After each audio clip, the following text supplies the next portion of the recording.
फिल्मों का नाम सुनते ही अक्सर हमारे दिमाग में कई कहानियाँ, कई किरदार और कई तरह की तस्वीरें याद आने लगती हैं।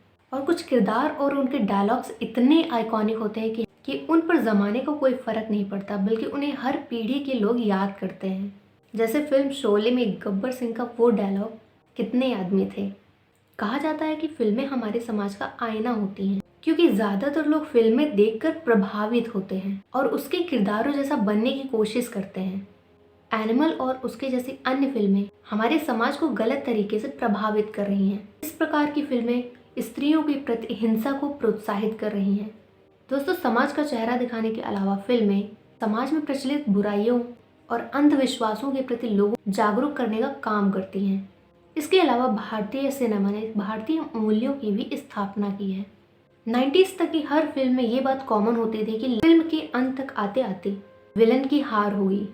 इसका मतलब कि बुराई पर अच्छाई की जीत होगी।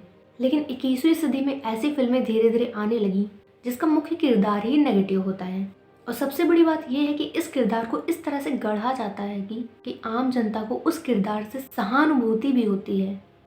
चाहे तेरे नाम का किरदार राधे हो या धूम 2 का चोर आर्यन, फिल्म देखते हुए ज्यादातर दर्शकों के मन में जीतने की इच्छा हो रही होती है। दरअसल लोगों की इस इच्छा के पीछे मनोवैज्ञानिक कारण जिम्मेदार होता है। इन फिल्मों को इस तरह से फिल्माया गया होता है कि लोगों को लगता है कि उनके द्वारा किया जा रहा काम सही है, और कुछ लोगों को ऐसा लगता है कि वे उस किरदार के जगह पे होते तो वो भी यही करते, और वे लोग भी जाने अनजाने में उसी तरह से प्रतिक्रिया करने लगते हैं।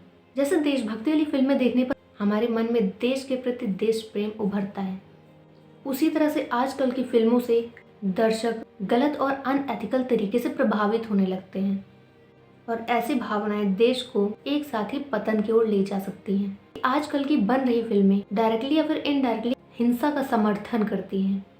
दरअसल बीते कुछ वर्षों में तेरे नाम, कबीर सिंह और अब एनिमल, ना जाने कितनी ऐसी फिल्में बनाई गई हैं जिसमें महिलाओं के प्रति हो रही हिंसा को इस तरह से दिखाया गया है कि जो भी उन लोग के साथ हो रहा है वो सारी चीज़ें नॉर्मल हैं। इन सभी फिल्मों में महिलाओं के प्रति मेल कैरेक्टर का जो व्यवहार है वो बहुत ही अब्यूजिव है। इन सभी फिल्मों में महिलाओं की शारीरिक हिंसा, मानसिक उत्पीड़न के साथ साथ उन्हें डरा कर रखने के दृश्य इस तरह से दिखाए गए हैं जो कि मेल डोमिनेंस को बढ़ावा देते हैं और संदेश देते हैं कि महिलाओं के साथ इस तरह का किया गया व्यवहार पूरी तरह से नॉर्मल और सही है। और आजकल जेन ज़ी भाषा का व्यवहार करने वाले किरदार को अल्फा मेल भी बोला जाता है। इसके साथ साथ पुष्पा, एनिमल, इन जैसी फिल्मों में एक्टर को आपराधिक गतिविधियों में भी दिखाया गया है। इन फिल्मों में किरदारों की रचना इस तरह से की गई है कि किसी से ढंग से बात नहीं करते, लड़ाई झगड़े में आगे रहते हैं, शराब पीते हैं, और इस तरह की चीज़ें देख देख के युवा भी आजकल यही कर रहे हैं। क्योंकि यदि युवा इनसे प्रभावित नहीं होते तो ऐसी फिल्में देश में सुपरहिट नहीं होती। लेकिन सवाल यह है, अगर ये फिल्में गलत संदेश दे रही हैं तो सेंसर बोर्ड इन्हें बंद क्यों नहीं करता, इन्हें रिलीज क्यों होने देता है। संविधान में 19(1) के अंतर्गत प्रेस स्वतंत्रता प्रदान की गई है, इसलिए सेंसर बोर्ड बिना किसी ठोस वजह के ऐसी फिल्मों को रिलीज होने से नहीं रोक सकता। अगर सेंसर बोर्ड ये करता है तो फ्रीडम ऑफ स्पीच का हनन माना जाएगा।